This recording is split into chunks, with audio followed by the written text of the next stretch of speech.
Hold on a second. Are those props on backward?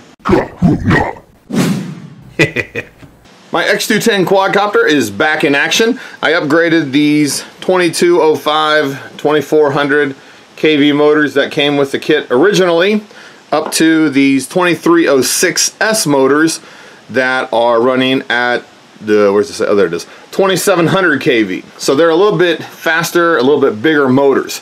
Now, a couple changes I had to make on this. Didn't really have to, but I wanted to. First of all, I swapped out the 3-blade propellers for 2-blade propellers because of the higher RPM, and these are actually, I think, spinning closer to 27. These were actually rated by Mini Quad Test Bench at 2400, so they probably handled the 3-blade props fine.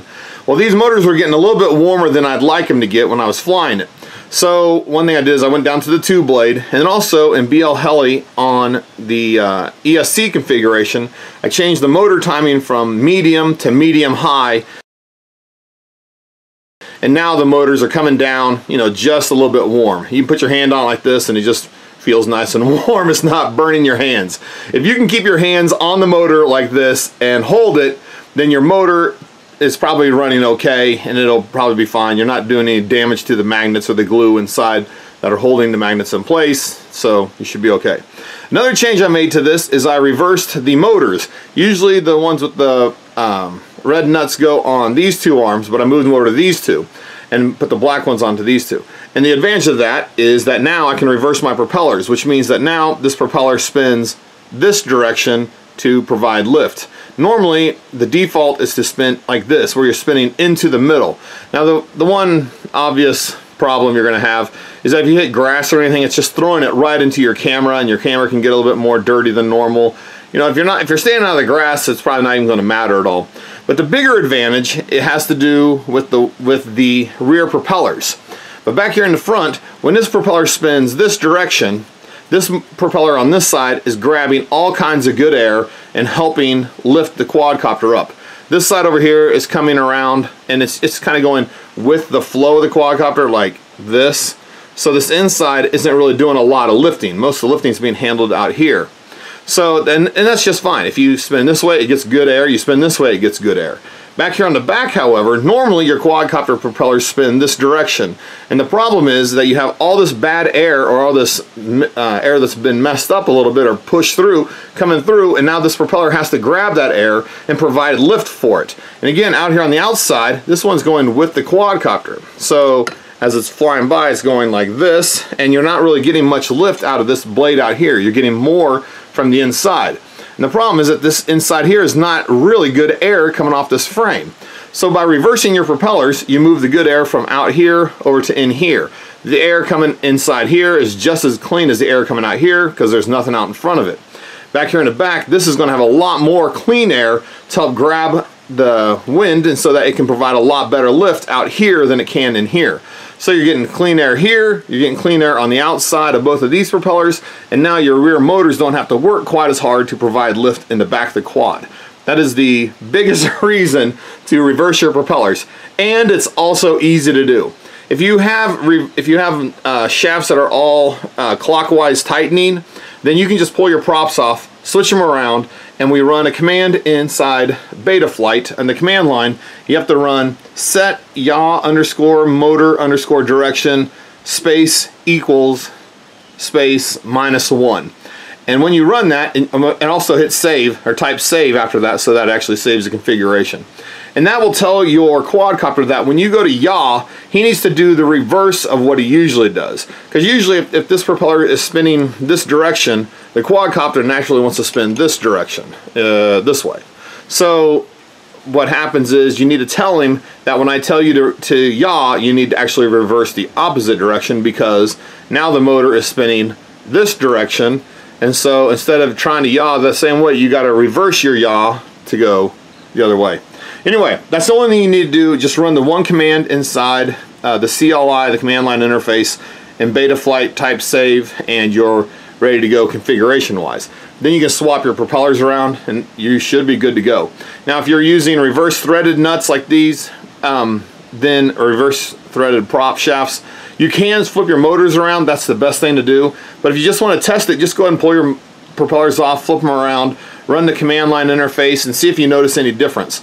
Now, why would you want to flip these around? Well, it's because when you are flying and you hit something, if they're not reversed, but you did reverse your propellers, when you hit something, that propeller is going to unthread this nut, and it's going to unthread and zing off, and you won't find it, and the propeller will be gone. And you'll probably find a propeller, but the nut is going to be gone, and you'll have to just put a new one on, and then you'll be really frustrated because every time you crash, you're going to lose prop nuts, and that sucks. So the best thing to do is to reverse your motors and reverse your props at the same time, and then you'll be good to go. Another thing I was going to tell you about is this new LaunchPad style. Now, in the past, we've had mostly just flat pieces of wood that sit on the ground, and people put their quads in there and take off. And that works well as long as the quad naturally can stand up straight. However, I've had problems where the battery strap or the cable coming off of the battery makes the thing so that it wants to lean over sideways while it's sitting on the mount on the little takeoff pad, and then it won't arm, and so I have to go out there and try to finagle it so that it stays semi-level. Well, at Reno this year for the Multi-GP Nationals, they're going to use the takeoff pad that's similar to this. Now, this one is actually made of 2x4s, and the idea for this came from DirtyDogFPV, and I'll show you a video of him using this in just a second. Now, the idea with this is that you have plenty of room, plenty of room inside here for your battery. At the previous competitions, they had a pad where it had a hole in the middle where your quadcopter battery could sit down in there. Well, they had problems with the battery fitting and the battery getting caught during takeoff, and there was a lot of issues. So this kind of solves all of those issues with the battery. Most of your batteries are going to fit inside here with no problem, and they can take off easily. Now, the idea with this is that, I don't have it quite finished yet because I put some of this on. This is some rubber matting stuff. This is kind of the stuff that goes in the bottom of your tool drawers to help your tools from sliding around. You put some of this up on the top so that your quadcopter has a little bit of grip.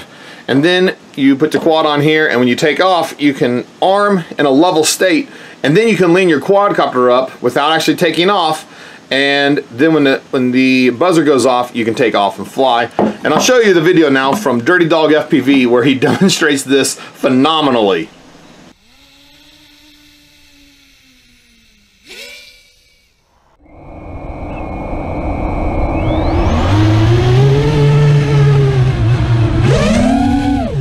That was awesome. So to make one of these yourself is not a big deal. This is just a 2x4, and the sides you want to cut these to about 10 inches. This one's actually 10.5 because that's what I had. But 10-inch sides, this little middle piece is 3.5, and again 10-inch over here, and you just got to pre-drill 2 holes and use some 3-inch or 3.5-inch wood screws, put them in here, and boom, you're done.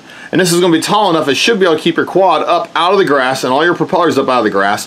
And even when you go to lean forward, it's high enough that it should keep your props up out of the grass so that you can have a good takeoff. You could add your own logos on the side and take this with you to the quad races and paint it, make it look cool so that all your friends are jealous and everybody wants to use your LaunchPad at the races.